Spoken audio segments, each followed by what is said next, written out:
प्रमुख मुकेश सैनी की पिता जीतन सैनी का धारदार हथियार से वार कर हत्या कर दी गई। हत्या की जांच के लिए एसआईटी का गठन कर दिया गया है। दरभंगा में हुए मर्डर के बाद बिहार में सियासी पारा चढ़ गया है। यह रिपोर्ट देखिए।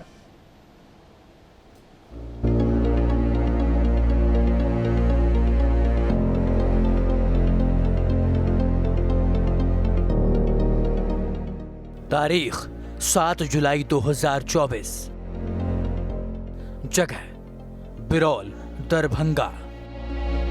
वारदात मुकेश सहनी के पिता की हत्या। बिस्तर पर लहूलुहान शव पड़ा है। तस्वीरें विचलित करने वाली हैं, इसलिए हम आपको बिना ब्लर किए दिखा भी नहीं सकते। वारदात दरभंगा के बिरौल की है, जहां घर में घुसकर विकासशील इंसान पार्टी के सुप्रीमो मुकेश सहनी के पिता जीतन सहनी की धारदार हथियार से वार कर हत्या कर दी गई।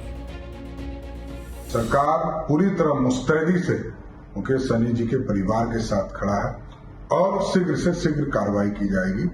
मुकेश सहनी जी के पिताजी की हत्या अपने आप में दुखद विषय हम लोगों के लिए। उनकी आत्मा को शांति मिले, लेकिन हत्या का कारण जांच उपरांत जो हत्यारे हैं उन पर कार्रवाई बिहार सरकार करेगी, ये मेरी पूरी उम्मीद है।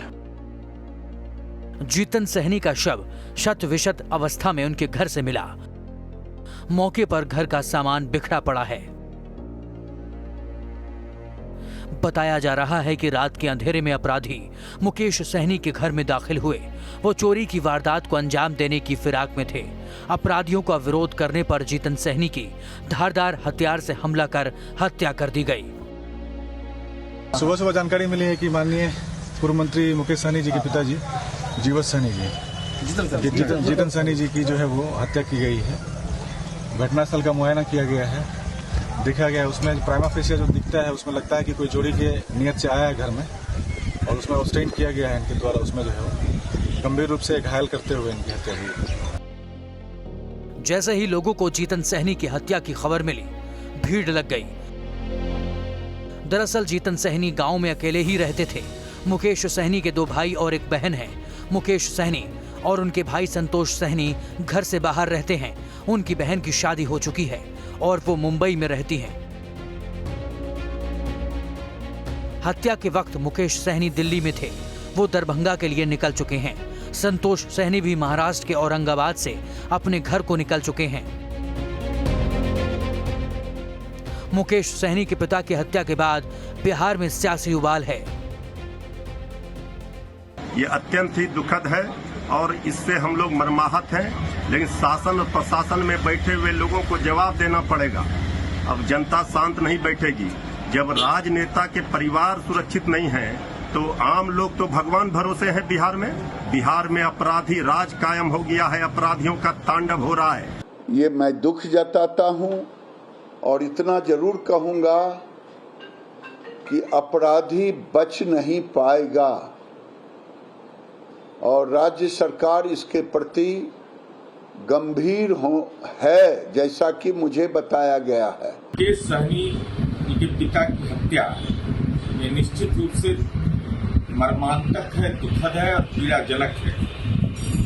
वरीय पदाधिकारी घटनास्थल पर पहुंचे हुए हैं। पुलिस तमाम तथ्यों की जांच कर रही है और साथ ही साथ जो भी अपराधी है, जिन लोगों ने ये पाप किया है, पाताल में भी रहेगा, उसको खोज निकाल कर करके न्यायिक प्रक्रिया तक उसको अंजाम तक पहुंचाएंगे।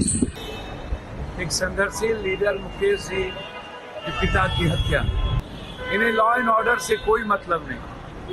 पूरा बिहार अपराधियों के चंगुल में है, भगवान भरोसे है। माफिया अपराधी पदाधिकारी और नेता के गठजोड़ से बिहार चल रहा है।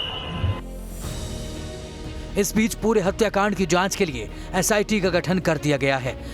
एसआईटी गठन कर दिया गया है, जो एसपी रूरल काम्या मिश्रा जी है और अनुमंडल पुलिस पदाधिकारी उस टीम में, और टेक्निकल सेल है और अन्य थाना के पदाधिकारी भी है।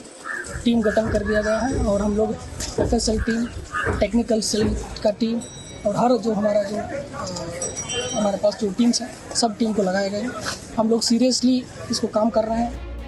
लेकिन जीतन सहनी की हत्या के बाद कई सवाल उठ रहे हैं। मुकेश सहनी के पिता की हत्या क्यों की गई? जीतन सहनी की हत्या के पीछे कौन है? और सबसे बड़ा सवाल कि क्या बिहार में अपराधी बेलगाम हो गए हैं? Team news nation.